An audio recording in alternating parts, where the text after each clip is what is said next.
So I'm putting forward a specific set of proposals based on the work of Joe's task force. And in the days ahead, I intend to use whatever weight this office holds to make them a reality. Because while there is no law or set of laws that can prevent every senseless act of violence completely, no piece of legislation that will prevent every tragedy, every act of evil, if there's even one thing we can do to reduce this violence, if there's even one life that can be saved, then we've got an obligation to try. And I'm going to do my part. As soon as I'm finished speaking here, I will sit at that desk and I will sign a directive giving law enforcement, schools, mental health professionals, and the public health community some of the tools they need to help reduce gun violence. We will make it easier to keep guns out of the hands of criminals by strengthening the background check system. We will help schools hire more resource officers if they want them, and develop emergency preparedness plans. We will make sure mental health professionals know their options for reporting threats of violence, even as we acknowledge that someone with a mental illness is far more likely to be a victim of violent crime than the perpetrator. And while year after year, those who oppose even modest gun safety measures have threatened to defund scientific or medical research into the causes of gun violence, I will direct the Centers for Disease Control to go ahead and study the best ways to reduce it. And Congress should fund research into the effects that violent video games have on young minds. We don't benefit from ignorance. We don't benefit from not knowing the science of this epidemic of violence. Now, these are a few of the 23 executive actions that I'm announcing today. But as important as these steps are, they are in no way a substitute for action from members of Congress. To make a real and lasting difference, Congress too must act. And Congress must act soon. And I'm calling on Congress to pass some very specific proposals right away. First, it's time for Congress to require a universal background check for anyone trying to buy a gun.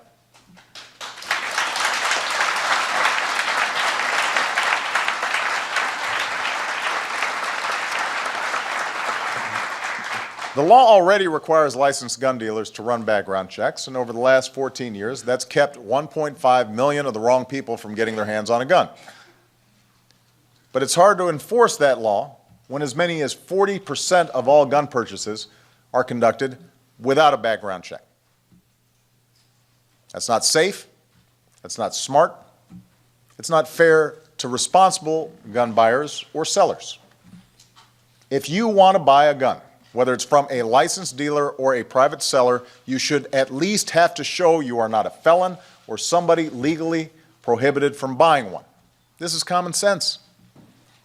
And an overwhelming majority of Americans agree with us on the need for universal background checks, including more than 70% of the National Rifle Association's members, according to one survey. So there's no reason we can't do this. Second, Congress should restore a ban on military-style assault weapons and a 10-round limit for magazines.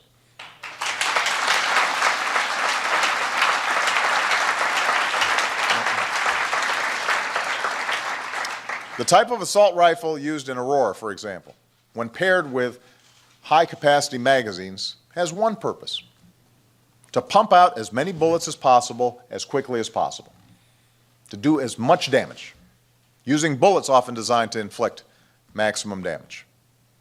And that's what allowed the gunman in Aurora to shoot 70 people. 70 people, killing 12 in a matter of minutes. Weapons designed for the theater of war have no place in a movie theater. A majority of Americans agree with us on this.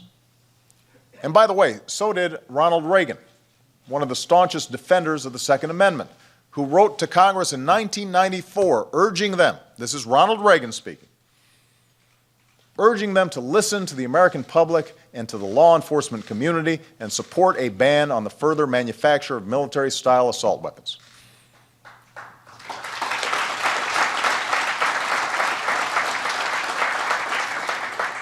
And finally, Congress needs to help rather than hinder law enforcement as it does its job.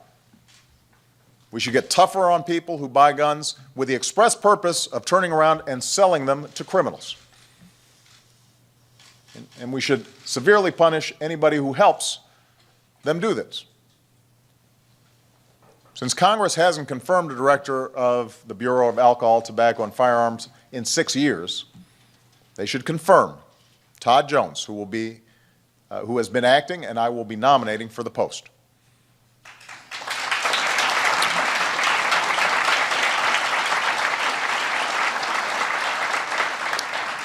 And at a time when budget cuts are forcing many communities to reduce their police force, we should put more cops back on the job and back on our streets. Now, let me be absolutely clear.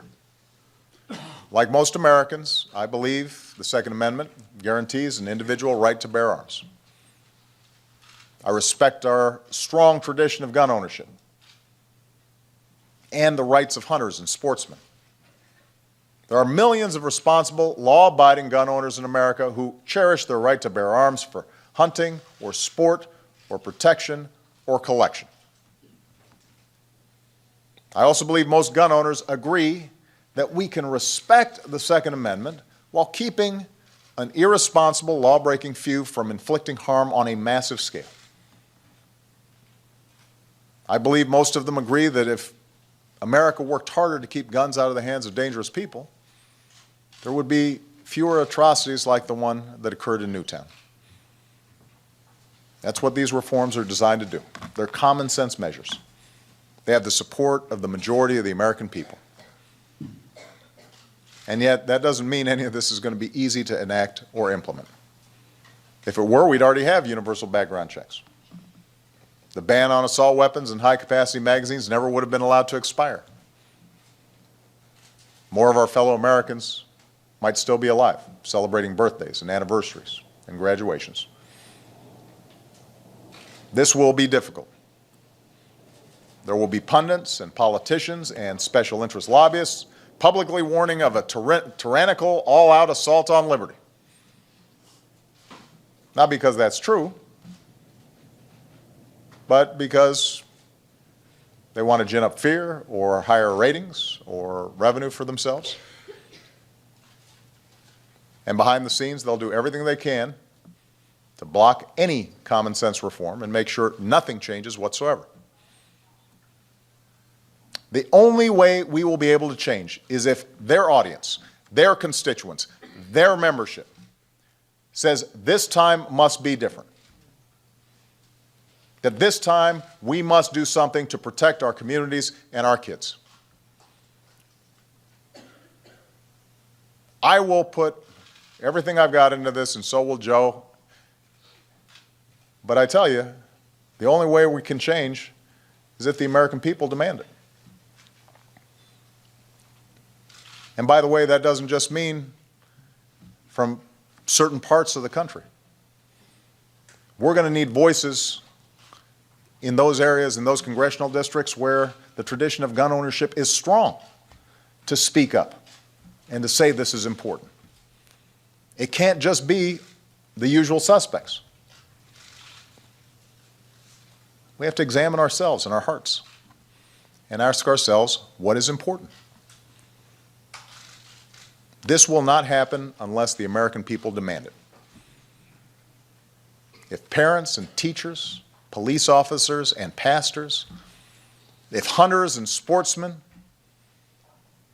if responsible gun owners, if Americans of every background stand up and say, enough, we've suffered too much pain and care too much about our children to allow this to continue, then change will come. That's what it's going to take. You know, in the letter that Julia wrote me, she said, I know that laws have to be passed by Congress, but I beg you to try very hard.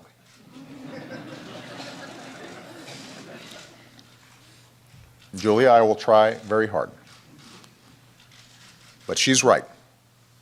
The most important changes we can make depend on congressional action. They need to bring these proposals up for a vote, and the American people need to make sure that they do. Get them on record. Ask your member of Congress if they support universal background checks to keep guns out of the wrong hands. Ask them if they support renewing a ban on military-style assault weapons and high-capacity magazines. And if they say no, ask them why not. Ask them what's more important. Doing whatever it takes to get a A grade from the gun lobby that funds their campaigns, or giving parents some peace of mind when they drop their child off for first grade.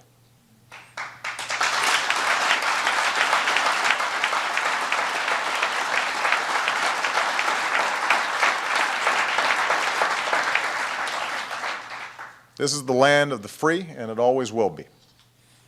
As Americans, we are endowed by our Creator with certain inalienable rights that no man or government can take away from us. But we've also long recognized, as our founders recognized, that with rights come responsibilities. Along with our freedom to live our lives as we will comes an obligation to allow others to do the same.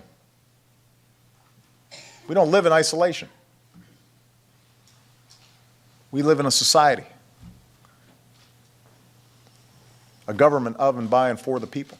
We are responsible for each other. You know, the right to worship freely and safely, that right was denied to Sikhs in Oak Creek, Wisconsin. The right to assemble peaceably, that right was denied shoppers in Clackamas, Oregon, and moviegoers in Aurora, Colorado.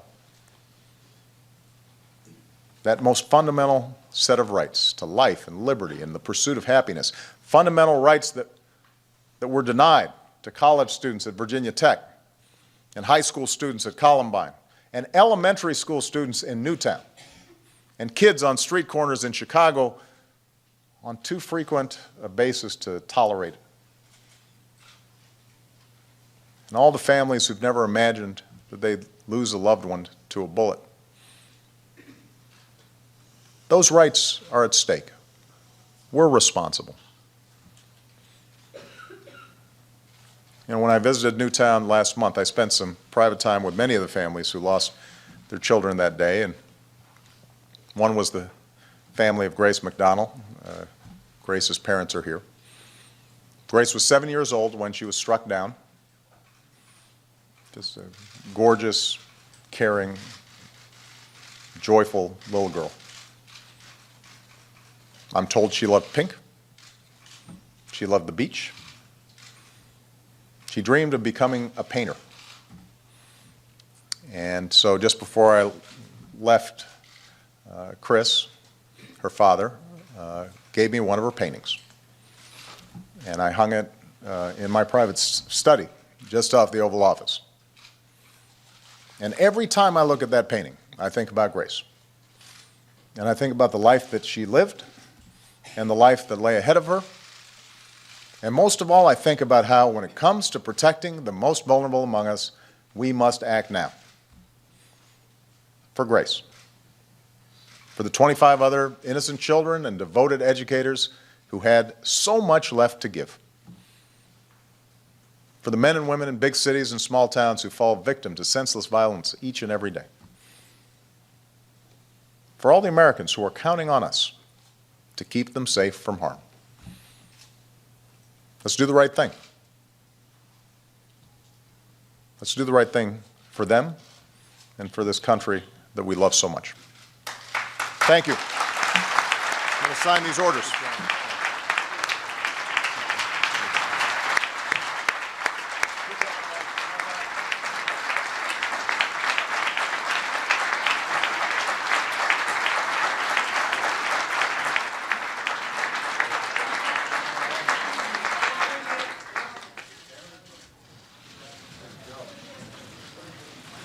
guys left-handed? All right.